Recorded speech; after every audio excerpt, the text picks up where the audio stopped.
Hello! Tu dis bonjour à la caméra?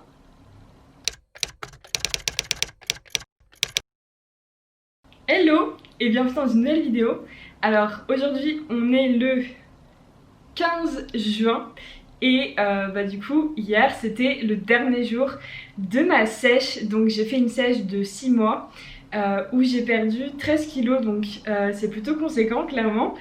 Et du coup, voilà, j'ai fini tout ça hier. Donc aujourd'hui, ça va être cheat day, qui est clairement bien mérité parce que je n'ai fait aucun écart durant toute ma sèche. Donc durant 6 mois, j'ai respecté mes calories et mes macros à la lettre. Donc aujourd'hui, je me fais au moins une journée où je peux manger ce que je veux, quand je veux, en me faisant plaisir, tout simplement.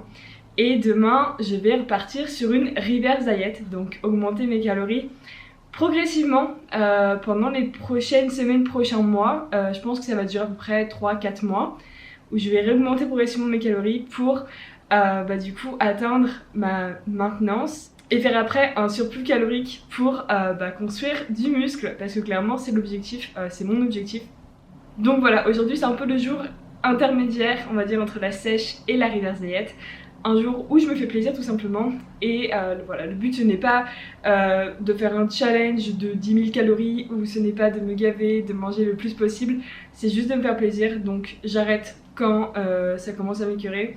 Et voilà, je me fais juste plaisir, je mange ce qui me donne envie et je laisse la journée se passer et se dérouler un peu en mode freestyle, hein. Je vais voir comment ça va se passer. Et aujourd'hui j'ai aussi pas mal de choses à faire concernant le bilan de ma sèche et l'établissement de ma reverse diet et programme à la salle. Parce que oui, il faut quand même le rappeler, c'est que je n'ai pas eu accès à la salle pendant 3 mois. Donc j'ai dû m'entraîner chez moi et là je vais devoir faire mon nouveau programme de musculation pour retourner à la salle dès demain. Donc aujourd'hui ça va être vraiment une journée, on va dire, administrative par rapport à mes objectifs sportifs et au niveau de ma nutrition, pour rétablir tout pour la suite et faire le bilan de ce qui s'est passé.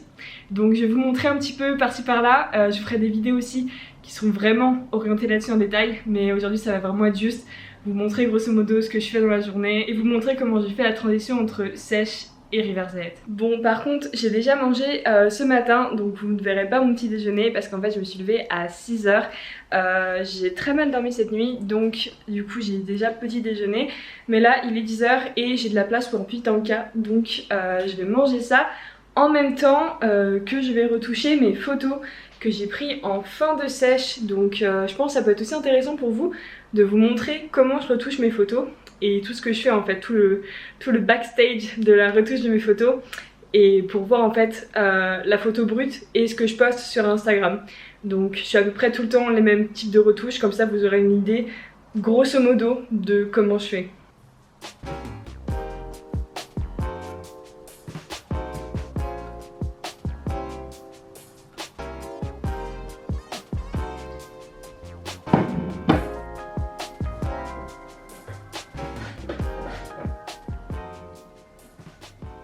Je vais vous montrer comment je retouche mes photos avec cet exemple-là, cette photo-là. Donc pour toutes mes photos, déjà je retouche uniquement la lumière et la netteté. Je change absolument pas les formes de mon corps, donc je vais pas accentuer certaines formes, je vais pas développer ou affiner certaines zones. Donc ça c'est sûr, je l'ai jamais fait et je le ferai jamais. Je retouche juste la lumière. Donc par exemple là je vais baisser un petit peu au niveau des hautes lumières, même au niveau du visage, et peut-être monter un peu les basses lumières pour que mon physique, mon corps soit un peu plus mis en valeur, on va dire, par rapport au reste de la photo, ainsi que la netteté. Donc clairement je vais pas pousser beaucoup au niveau des retouches, je vais juste dans filtre, Camera Raw Filter, et du coup ce que je fais en fait c'est juste retoucher au niveau de l'exposition, des hautes lumières, basses lumières. Donc là par exemple je vais monter un petit peu l'exposition à peu près ici. Je pense que c'est pas mal. Du coup pour les basses lumières, les diminuer un petit peu pour ne pas avoir un effet trop cramé sur mon visage. Je pourrais pas récupérer cette zone-là qui est beaucoup trop claire pour être récupérée. Ça c'est foutu, ça sera toujours bien blanc. Mais je veux juste corriger au niveau de mon visage. Donc là ça me paraît beaucoup mieux. Et au niveau des ombres, les monter un petit peu. Comme ça du coup ça permet de mettre un peu plus en avant mon corps par rapport au fond, en fait, au fond qui est plus clair. Donc, je dirais à peu près comme ça. Là, ça me semble pas mal. Donc, ça change vraiment pas l'aspect, on va dire, musculaire ou quoi que ce soit de la photo. Je fais pas d'effet de clarté ou quoi que ce soit pour augmenter le contraste au niveau des muscles, pas du tout. Du coup, après, je vais dans tout ce qui est netteté. Donc, ce que je fais, c'est que généralement, je vais autour de 40. Je trouve que c'est pas mal niveau netteté. Ça fait pas trop et c'est pas non plus pas assez. Je trouve que c'est vraiment le parfait, le parfait réglage pour la netteté. Donc, du coup, ça donne ça au final. Et pour le avant-après, pour vous montrer un peu ce que ça donne, là, c'était le avant et le après. Du coup, je retouche vraiment tout ce qui est luminosité, netteté et s'il y a des imperfections, vraiment des trucs genre boutons bleus ou autres imperfections qui se voient et qui détériorent, on va dire, un petit peu l'aspect global, mais qui ne changent pas la forme de mon corps ou quoi que ce soit. Donc là, vous pouvez voir que voilà, c'est juste mettre un peu plus en avant mon corps par rapport au décor, mais c'est tout. Ça change vraiment pas l'aspect de contraste au niveau de mes muscles. J'augmente pas la définition musculaire, j'augmente pas le volume musculaire ou quoi que ce soit. Donc voilà, c'est tout. Et je vais juste finir comme ça ma photo. Et après, ça va être juste un recadrage pour Instagram. Donc je la recadre directement au carré pour qu'elle soit déjà à la bonne taille pour Instagram et que je ne perde pas la qualité de mes photos en fait quand j'importe sur Instagram. Et c'est la dernière chose que je fais pour importer mes photos. Donc Eleanor Fit, vous descendez, elle est juste là avec un petit post sur la rivière Zayette. Bon, du coup, je viens de finir de tout trier et tout retoucher pour les photos. Ça m'a pris au moins 2 heures. Vraiment, c'était long. J'avais plein de photos à faire. Mais en plus, le truc, c'est que, en fait, entre deux photos avec quasiment la même pose, parfois j'hésite. Je fais, bah, les deux sont bien. Il y a un petit détail qui change. Donc, du coup, je fais, ouais, mais celle-là, elle est bien aussi. Celle-là, elle est bien. Mais en fait, enfin, quand on prend un peu de recul, elles se ressemblent vraiment beaucoup. Mais il y a un petit détail qui fait qu'elles sont différentes et que les deux, on va dire que j'ai envie de les garder. Donc du coup, c'est un peu difficile de faire vraiment un tri. Mais j'ai plein de photos à partager. Donc attendez-vous à être complètement submergé de photos de fin de sèche sur Instagram.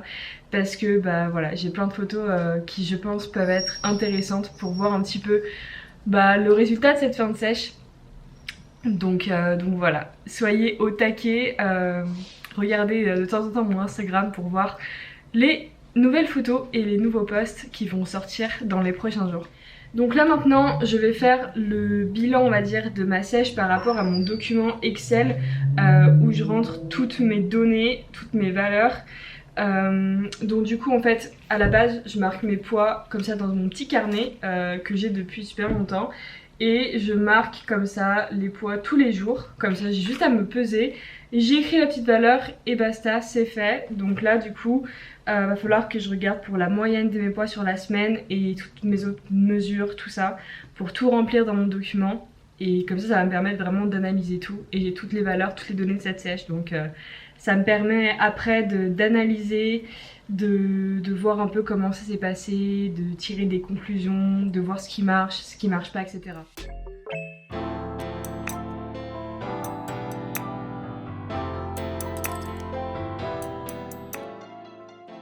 Bon alors là du coup je viens de finir de rentrer mes valeurs pour les poids et bah, j'ai fini ma dernière semaine de sèche à 57,99 donc 58 kilos en moyenne sur mon poids de la semaine.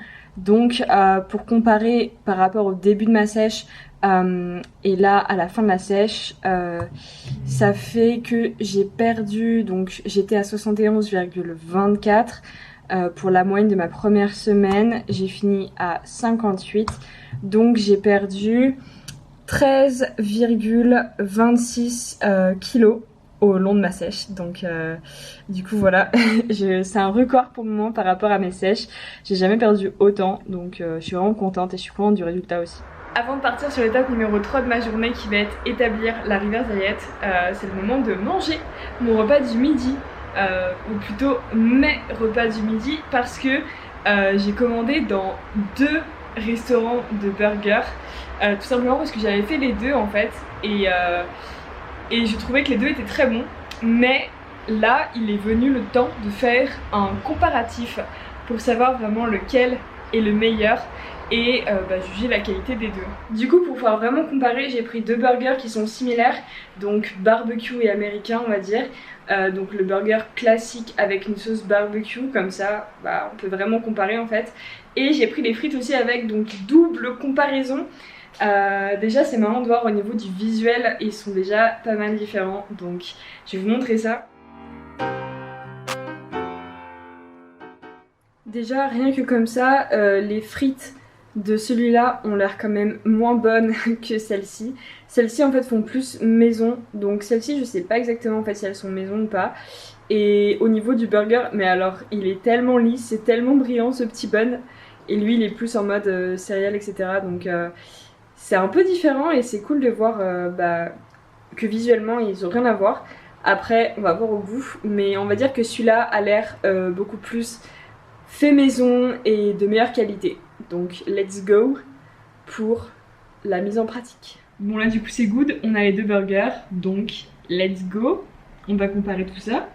Je vais commencer par les frites parce que je ne commence pas comme tout le monde. Donc les frites du California Burger.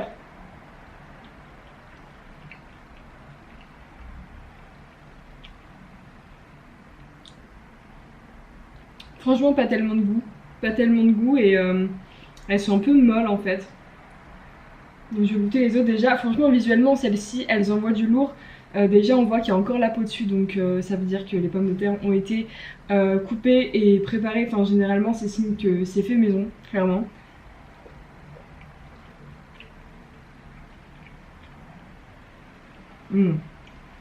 Celles-ci elles sont fait maison, il n'y a aucun doute. Celles-ci elles sont excellentes, clairement. Elles sont super bonnes. Par contre celles du California Burger, voilà, elles ne sont pas du tout au même niveau, clairement pas.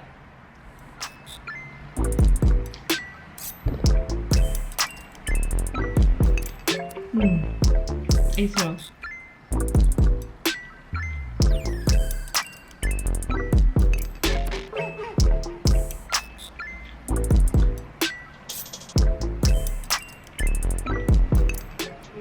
Clairement en fait les deux sont au même prix, c'est pour ça aussi que je vais les comparer, c'est qu'ils sont au même prix. Et moi je les avais fait les deux indépendamment et ils étaient bons en fait tous les deux. Sauf que j'avais pas vraiment comparé et je savais pas lequel était vraiment le meilleur et de meilleure qualité. Parce que c'est un truc qui est important pour moi, la qualité. Par exemple les burgers du McDo c'est no way, je trouve qu'ils sont pas bons en fait. Et je vise toujours des burgers de restaurant, des trucs qui sont bons avec des bons produits de qualité. Et là clairement le California Burger en comparant à Meat Up il est un niveau en dessous en fait pour le même prix. Donc Meat Up je pense que c'est le meilleur burger de Cluj clairement, parce que j'ai testé plusieurs burgers et Meat Up c'est vraiment un burger qui s'est démarqué. Et là ça me valide parce qu'en fait c'était les deux meilleurs burgers que j'avais mangés jusqu'alors à Cluj. Et Meat Up est encore au-dessus du California Burger. Ah oui, aussi un truc que je fais, est-ce que vous le faites aussi, c'est de commencer par ce que vous aimez le moins. Genre dès que j'ai une assiette avec des trucs composés ou que j'ai plusieurs choses à manger, je mange toujours ce que j'aime le moins et après je finis par ce que je préfère. Je sais pas pourquoi j'ai toujours fait ça. Du coup là je commence avec le California Burger et je finirai avec Meat Up parce que du coup c'est mon ordre des goûts. Mais j'ai toujours fait ça, donc est-ce que je suis complètement tarée et il n'y a que moi qui fais ça, ou est-ce que vous faites ça aussi? Dites-le moi parce que ça m'intéresse.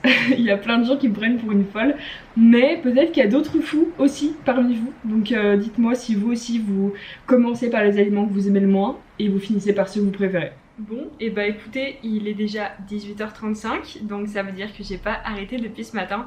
Clairement je pensais que j'aurais un peu le temps pour chiller, me poser et tout, et en fait j'ai pas arrêté entre retoucher les photos, trier les photos, donc faire tout ce qui est on va dire bilan de sèche, remplir mon document. Ensuite j'ai fait l'élaboration de ma reverse diet que j'ai fini. et fait mon programme aussi de musculation parce que je retourne à la salle dès demain 14h. Demain 14h je fais ma séance jambes. J'ai pris rendez-vous parce que maintenant évidemment il faut prendre rendez-vous sur une application et tout, enfin bref. Super galère, mais au moins je peux faire ma séance de sport et ça va faire tellement de bien de retourner à la salle avec les machines etc. Donc j'ai trop hâte de faire ma séance. Donc mon programme d'entraînement il est fait, il est terminé, peaufiné et tout, je vais retourner à la salle en beauté. Après il faut savoir aussi que du coup pendant le confinement j'avais quand même du matériel à disposition, donc j'avais loué une barre de 20 kg et j'avais 4 disques de 20 kg, 2 disques de 10 kg, 2 de 5 kg et 2 de 2,5 plus des haltères, donc j'avais 2 paires d'haltères de 15 kg. Ça m'a permis quand même de faire pas mal de choses, clairement. Ça m'a pas mal aidé parce que niveau barre je pouvais faire une barre à peu près 130 kg maximum, donc du coup clairement j'ai pu faire plein d'exos avec des charges suffisantes. Donc en fait pendant le confinement j'ai carrément j'ai augmenté mes perfs, j'ai progressé à l'entraînement.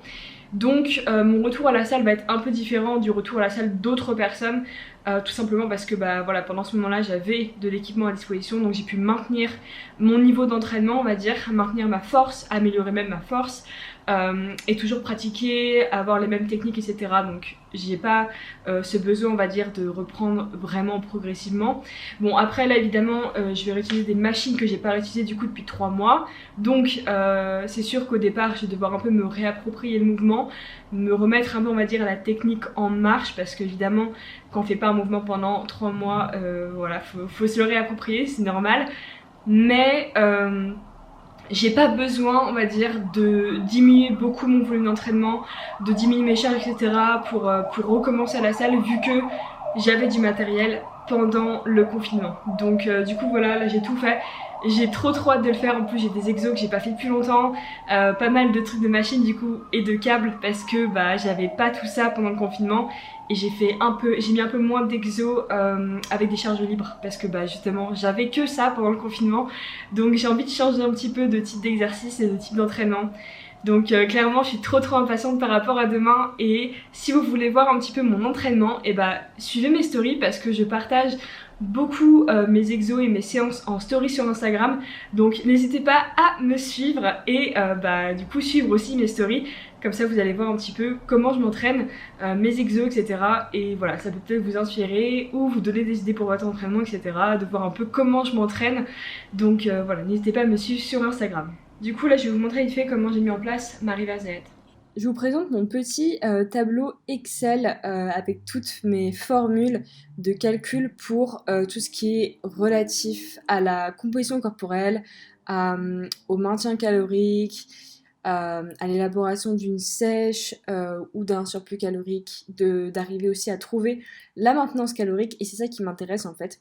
Donc pour la reverse diet, le but d'une reverse c'est tout simplement de sortir du déficit dans un premier temps, donc c'est-à-dire remonter les calories directement à maintenance calorique. Attention, la maintenance pratique, pas la maintenance théorique que vous aviez ou alors pratique que vous aviez avant de faire la sèche, parce qu'évidemment le métabolisme a diminué au cours de la sèche. Et vous avez aussi des adaptations métaboliques négatives, comme par exemple une diminution du NEAT, donc de votre activité qui est inconsciente. Et du coup, vous dépensez tout simplement moins d'énergie, donc votre maintenance est bien plus basse qu'elle l'était avant la sèche. Donc, ce qu'il faut faire, c'est calculer la maintenance, on va dire, actuelle que vous avez. Donc, pour ça, j'ai mon petit tableau ici présent avec, pour calculer tout simplement la maintenance en pratique par rapport à mes résultats avec les calories que j'ai ingérées et mon poids par rapport à ça. Donc du coup là, ce qui va nous intéresser, c'est la colonne de perte de poids parce que j'étais en sèche et non pas en prise de masse. Donc j'ai mis ici combien de calories je consommais par jour, donc 1300 pendant 14 jours, donc pendant 2 semaines j'étais à 1300, et j'ai indiqué la moyenne de mon poids lors de la première semaine et la moyenne de mon poids lors de la deuxième semaine. Comme ça couvre la période des 14 jours. Et ça me permet de voir, en fait, d'établir le déficit calorique dans lequel j'étais. Donc ça, c'est la perte de poids que j'ai eue au cours des 14 jours avec 1300. Et par rapport à ça, il me calcule que mon déficit calorique était de 300. Donc du coup, on fait en fait tout simplement 1300 kilocalories plus 300 pour sortir du déficit dans lequel j'étais. Comme ça, du coup, ma maintenance calorique va être à 1605, donc clairement, je vais arrondir à 1600, hein. Pour 5 calories près, voilà, ça va être plus facile comme ça pour mémoriser, etc. Donc, ma maintenance calorique va être à 1600, ça veut dire que je commence ma reverse diet à 1600 pour sortir du déficit calorique. Et je vais en fait me baser sur ce chiffre-là et augmenter progressivement mes calories pour atteindre tout simplement ma maintenance théorique qui est à peu près à 2000, 2000, 2200, essayer même de monter un petit peu plus. Ça, je verrai, ça va être vraiment en pratique comment mon corps réagit, etc. Donc, je vais juste commencer dès demain avec 1600 calories. Et dès que mon poids se stabilisera, j'augmenterai de à peu près 50 ou 150, enfin comme tranche, on va dire, entre 50 et 150 kilocalories à chaque palier, en fait, à chaque moment où mon poids se stabilise, pour atteindre ma maintenance pratique qui sera plus élevée, j'espère, vers 2200, 2500, etc. Et après, j'entrerai dans une phase de léger surplus calorique, donc pas trop important pour pas prendre trop de gras, mais ça sera le sujet d'une autre vidéo, clairement. On n'y est pas encore, la reverse va être, je pense, assez longue. Donc voilà, dès demain, 1600 kilocalories. Je vais arrêter la vidéo là parce que du coup ça fait déjà un petit bout de temps que je filme, j'ai beaucoup de choses dans cette vidéo que je vous ai montré, donc elle va être un petit peu longue. Donc voilà, je pense que c'est le bon moment pour m'arrêter là. En plus, je vais rédiger du coup le post bilan avant-après de ma sèche. Donc vraiment, il est ouf. Enfin, quand j'ai comparé les deux photos d'avant ma sèche et le résultat final, franchement, la différence est complètement folle au niveau du physique. Donc si vous voulez voir cet avant-après, eh bien allez sur mon Instagram tout simplement. Allez voir le post, je vais mettre aussi tout ce qui est poids au début, poids à la fin, mensuration, etc. Donc pas mal de petites données en plus. Mais ouais, rien que les photos, j'étais choquée, on va dire, de voir le avant. Parce que je me rappelle quand j'ai pris la photo du avant, j'étais en mode bon bah enfin ça va, je suis pas non plus trop grasse et tout. Et là quand je l'ai revu, j'étais en mode bah non en fait si j'étais vraiment grasse, enfin en tout cas par rapport à aujourd'hui ça n'a rien à voir. Donc bref, si vous voulez voir, eh bien allez sur mon Instagram et je vous donne rendez-vous dans la prochaine vidéo.